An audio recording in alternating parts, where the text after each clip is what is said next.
حضرت کعب رضی اللہ تعالیٰ عنہ نے اپنی سرگزشت جو اس موقع پر پیش آئی مفصل خود ہی وہ سناتے ہیں۔ مرارہ بن ربیع رضی اللہ تعالیٰ عنہ کا باغ خوب پھل رہا تھا، ان کو خیال ہوا اگر میں چلا گیا تو یہ سب ضائع ہو جائے گا، ہمیشہ میں لڑائیوں میں شریک ہوتا رہا ہوں، اگر اس مرتبہ رہ گیا تو کیا مذائقہ ہے، تو اس لیے وہ ٹھہر گئے۔ مگر جب تنبؤ ہوا تو چونکہ باغ ہی اس کا سبب تھا، اس لیے وہ سارا باغ اللہ کے راستے میں صدقہ کر دیا۔ ہلال کے علاوہ، ہلال رضی اللہ تعالیٰ عنہ کے علاوہ، ہلال رضی اللہ تعالیٰ عنہ کے اہل و اعزاء جو کہیں گئے ہوئے تھے اتفاق سے اس موقع پر سب جمع ہو گئے، ان کو بھی یہی خیال ہوا کہ ہمیشہ شرکت کرتا ہی رہتا ہوں، اگر اس موقع پر نہ جاؤں تو کیا حرج ہے، اس لیے ٹھہر گئے۔ مگر تنبؤ ہونے پر سب تعلقات منقطع کر لینے کا ارادہ کر لیا کہ یہ تعلقات ہی اس لڑائی میں شریک نہ ہونے کا سبب بنے۔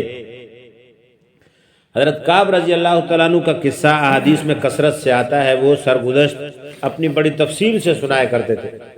وہ فرماتے ہیں تبوک سے پہلے کسی لڑائی میں اتنا قوی اور مالدار نہیں تھا جتنا کہ تبوک کے وقت تھا۔ اس وقت میرے پاس خود اپنی ذاتی 2 اونٹنیاں تھیں، اس سے پہلے کبھی بھی 2 اونٹنیاں میرے پاس ہونے کی نوبت نہیں آئی۔ حضور صلی اللہ علیہ وسلم کی ہمیشہ عادت شریفہ یہ تھی، جس طرف لڑائی کا ارادہ ہوتا تھا اس کا اظہار نہیں فرماتے تھے، بلکہ دوسری جانبوں کے احوال دریافت فرماتے تھے۔ مگر اس لڑائی میں چونکہ گرمی بھی شدید تھی اور سفر بھی دور کا تھا، ان کے علاوہ دشمنوں کی بھی بہت بڑی جماعت تھی، اس لیے صاف اعلان فرما دیا تاکہ لوگ تیاری کر لیں۔ چنانچہ مسلمانوں کی اتنی بڑی جماعت حضور صلی اللہ علیہ وسلم کے ساتھ ہو گئی کہ رجسٹر میں ان کا نام بھی لکھنا دشوار تھا، اور مجمع کی کثرت کی وجہ سے کوئی شخص اگر چھپنا چاہتا تو چھپ سکتا تھا۔ اس کے ساتھ ہی بالکل پھل پک رہے تھے۔ میں بھی سامان سفر کی تیاری کا صبح ہی سے ارادہ کرتا، مگر شام ہو جاتی اور کسی قسم کی تیاری کی نوبت نہ آتی، لیکن میں اپنے دل میں خیال کرتا رہا کہ مجھے وسعت حاصل ہے، میرے پاس سب کچھ ہے، جب ارادہ پختہ کروں گا تو فوراً ہو جائے گا۔ حتیٰ کہ حضور صلی اللہ علیہ وسلم روانہ بھی ہو گئے اور میں نہ نکل سکا، اور مسلمان آپ کے ساتھ چلے گئے، مگر میرا سامان سفر تیار نہ ہوا۔ پھر بھی یہی خیال رہا کہ 1-2 روز میں تیاری کر کے چلا جاؤں گا۔ اسی طرح آج کل پر ٹالتا رہا، حتیٰ کہ حضور صلی اللہ علیہ وسلم کے وہاں پہنچنے کا زمانہ تقریباً آ ہی گیا۔ اس وقت میں نے کوشش بھی کی، مگر سامان نہ ہو سکا۔ اب میں جب مدینہ طیبہ میں ادھر ادھر دیکھتا ہوں تو صرف وہی لوگ ملتے ہیں جن کے اوپر نفاق کا بدنما داغ لگا ہوا تھا یا وہ معذور تھے، اور حضور صلی اللہ علیہ وسلم بھی تبوک پہنچ کر آپ نے دریافت فرمایا کعب نظر نہیں پڑتے، کیا بات ہوئی؟ ایک صاحب نے کہا یا رسول اللہ، اس کو اپنے مال اور جمال کے اکڑ نے روکا۔ حضرت معاذ رضی اللہ تعالیٰ نے فرمایا غلط کہا، ہم نے جہاں تک ہم سمجھتے ہیں وہ اچھا اور بھلا آدمی ہے۔ مگر حضور صلی اللہ علیہ وسلم نے بالکل سکوت فرمایا اور کچھ نہیں بولے، حتیٰ کہ چند روز میں نے واپسی کی خبر سنی تو مجھے رنج اور غم سوار ہوا اور بڑا فکر ہوا۔ دل میں جھوٹے عذر آتے تھے کہ اس وقت کسی فرض عذر سے حضور کے غصے سے جان بچا لوں گا، مگر کسی وقت معافی کی درخواست کر لوں گا، اور اس بارے میں اپنے گھرانے کے ہر سمجھدار سے مشورہ بھی کرتا رہا، مگر جب مجھے معلوم ہوا کہ حضور تشریف لے ہی آئے ہیں تو میرے دل نے فیصلہ کیا کہ بغیر سچ کے کوئی چیز نجات نہ دے گی، اور میں نے سچ عرض کرنے کی ٹھان لی۔ حضور صلی اللہ علیہ وسلم کی عادت شریفہ یہ تھی کہ جب سفر سے واپس تشریف لاتے تو پہلے مسجد میں تشریف لے جاتے اور 2 رکعت تحیۃ المسجد پڑھتے اور وہاں تھوڑی دیر تشریف رکھتے، لوگوں سے ملاقات فرماتے۔ چنانچہ حسب معمول نبی علیہ الصلوۃ والسلام تشریف فرما ہوئے اور منافق لوگ آ کر جھوٹے عذر کرتے رہے اور قسمیں کھاتے رہے۔ حضور صلی اللہ علیہ وسلم ان کا ظاہر حال دیکھ کر قبول فرماتے رہے اور باطن کو اللہ کے سپرد کرتے رہے۔ اتنے میں بھی حاضر ہوا اور سلام عرض کیا۔ حضور صلی اللہ علیہ وسلم نے ناراضگی کے انداز میں تبسم فرمایا اور اعراض فرمایا۔ میں نے عرض کیا یا نبی اللہ، آپ نے اعراض فرما لیا۔ میں خدا کی قسم نہ تو منافق ہوں اور نہ مجھے ایمان میں کچھ تردد ہے۔ ارشاد فرمایا یہاں آ۔ میں قریب ہو کر بیٹھ گیا۔ حضور صلی اللہ علیہ وسلم نے فرمایا تجھے کس چیز نے روکا؟ کیا تو نے اونٹنیاں نہیں خرید رکھی تھی؟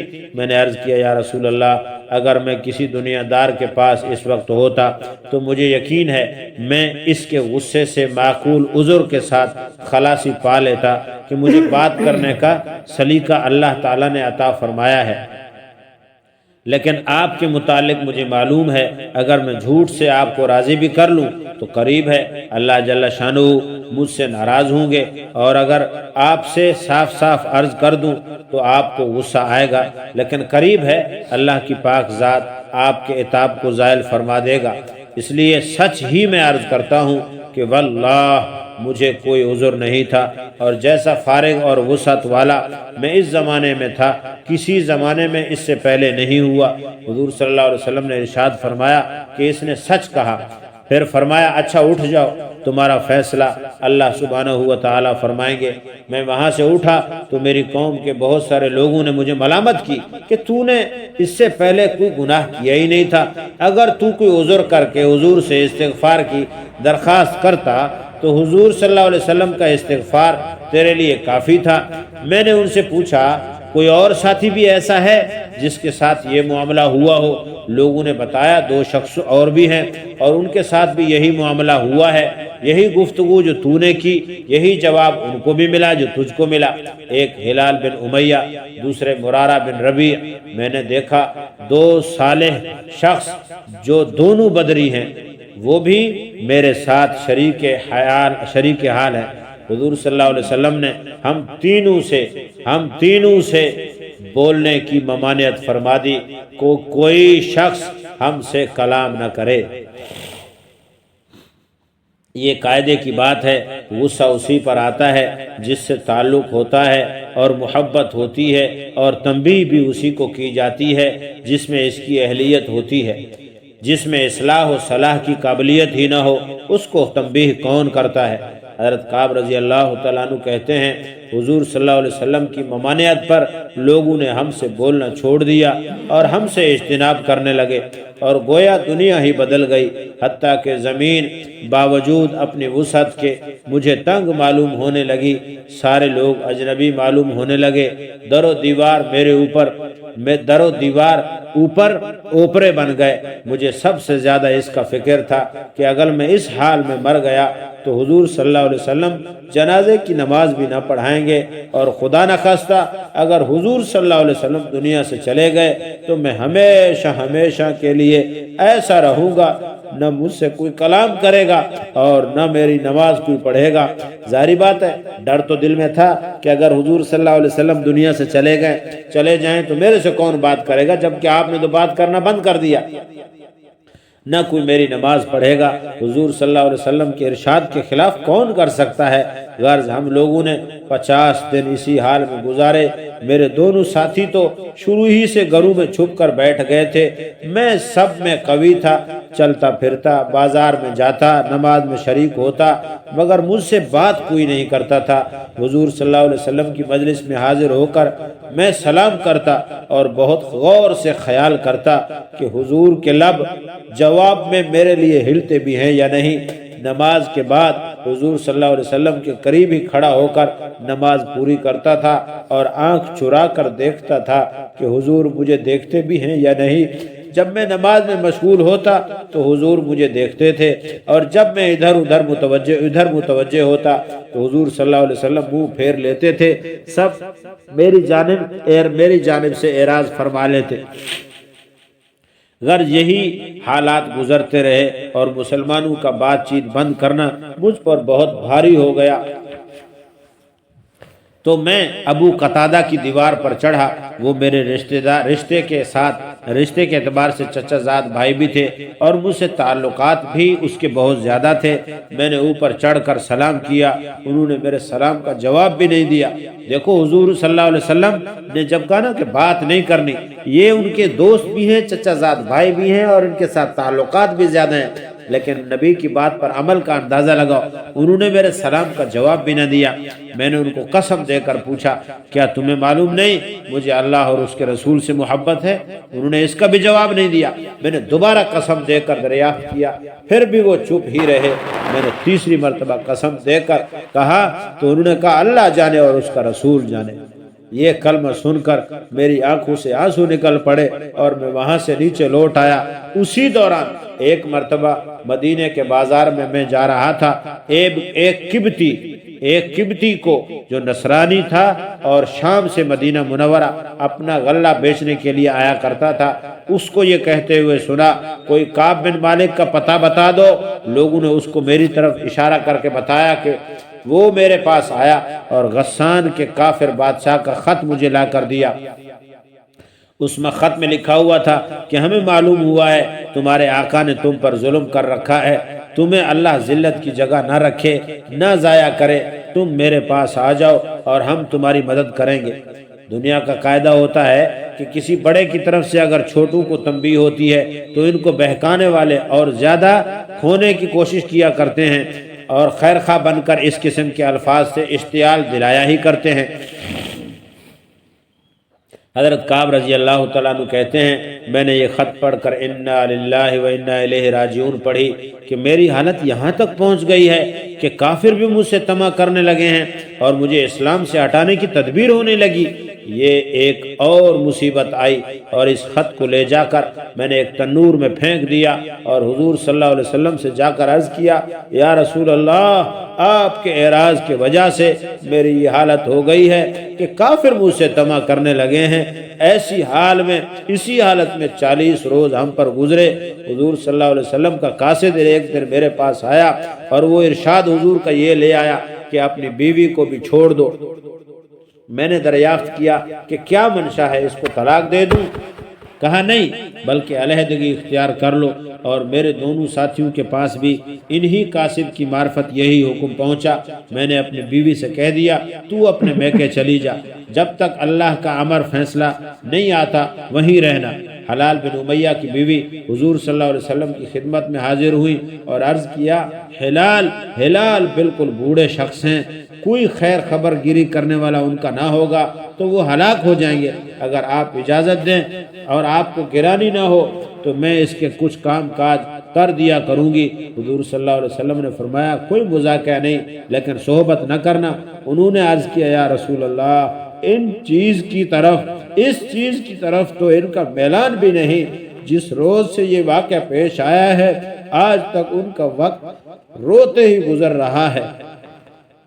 حضرت کعب رضی اللہ تعالیٰ عنہ کہتے ہیں، مجھ سے بھی یہی کہا گیا ہلال کی طرح کہ تو بھی اپنی بیوی کی خدمت میں، مجھ سے بھی یہی کہا گیا کہ ہلال کی طرح تو بھی اپنی بیوی کی خدمت کی اجازت لے لے، شاید مل جائے۔ میں نے کہا وہ تو بوڑھے ہیں، میں جوان ہوں، نہ معلوم کیا جواب ملے، اس لیے میں جرت نہیں کرتا۔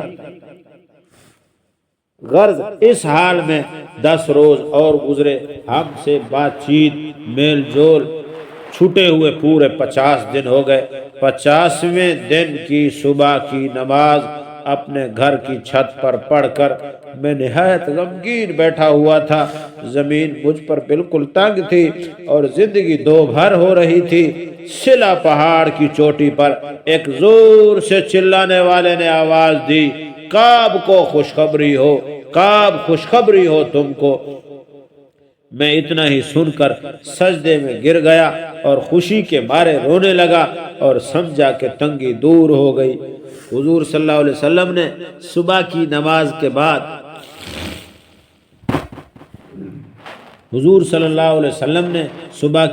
کے بعد ہماری معافی کا اعلان فرمایا، جس پر ایک شخص نے پہاڑ پر چڑھ کر زور سے آواز دی، وہ سب سے پہلے پہنچ گئی میرے پاس۔ اس کے بعد ایک صاحب گھوڑے پر سوار ہو کر بھاگے ہوئے آئے۔ میں جو کپڑا پہن رہا تھا وہ نکال کر خوشخبری سنانے والے کی نظر کر دیے۔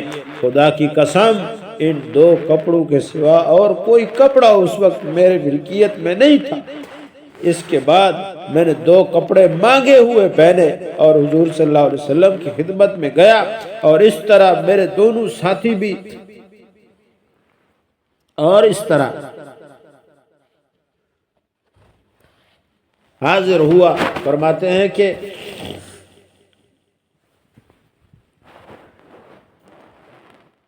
اس کے بعد میں نے 2 کپڑے مانگے ہوئے پہنے اور حضور کی خدمت میں حاضر ہوا، اور اسی طرح میرے دونوں ساتھیوں کے پاس بھی خوشخبری لے کر لوگ گئے۔ میں جب مسجد نبی میں حاضر ہوا تو وہ لوگ جو حضور صلی اللہ علیہ وسلم کی خدمت میں حاضر تھے وہ مجھے مبارکباد دینے کے لیے دوڑے، اور سب سے پہلے ابو طلحہ نے بڑھ کر مبارکباد دی اور مصافحہ کیا، جو مجھے ہمیشہ یاد رہے گا۔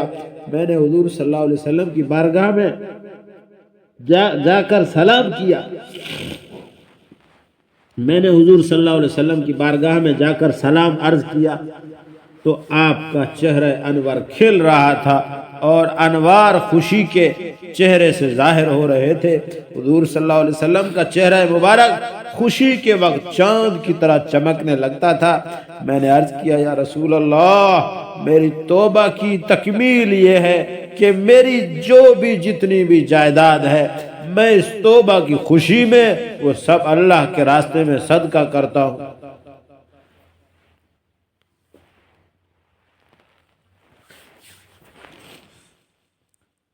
کہ یہ ثروت ہی اس مصیبت کا سبب بنی تھی۔ حضور صلی اللہ علیہ وسلم نے فرمایا اس میں تنگی ہوگی، کچھ حصہ اپنے پاس رہنے دو۔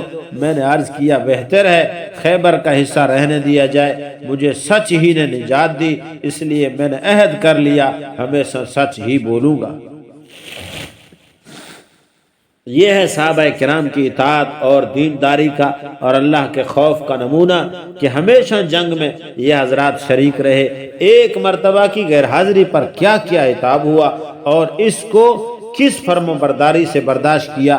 50 دن رو کر گزار دیے، اور مال جس کی وجہ سے یہ واقعہ پیش آیا وہ بھی صدقہ کر دیا، اور کافروں نے طمع دلائی تو بجائے مشتعل ہونے کے زیادہ پشیمان ہوئے، اور اس کو بھی اللہ کا عتاب اور حضور صلی اللہ علیہ وسلم کے اعراض کی وجہ سے سمجھا کہ میرے دین کا ذوق اس درجے تک پہنچ گیا کہ کافروں کو اس کی طمع ہونے لگی کہ وہ مجھے بے دین بنا دیں۔ ہم لوگ بھی مسلمان ہیں اور اللہ اور اس کے رسول کے ارشادات بھی سامنے ہیں۔ بڑے سے بڑا حکم نماز ہی کو لے لیا جائے، لے لو، ایمان کے بعد اس کے برابر کوئی بھی چیز نہیں۔ کتنے ہیں جو اس حکم کی تعمیل کرتے ہیں، جو کرتے ہیں وہ بھی کیسی کرتے ہیں۔ اس کے بعد زکوٰۃ اور حج کا تو پوچھنا ہی کیا، اس میں تو مال بھی خرچ ہوتا ہے۔ اللہ ہم سب کو سمجھنے کی توفیق عطا فرمائے۔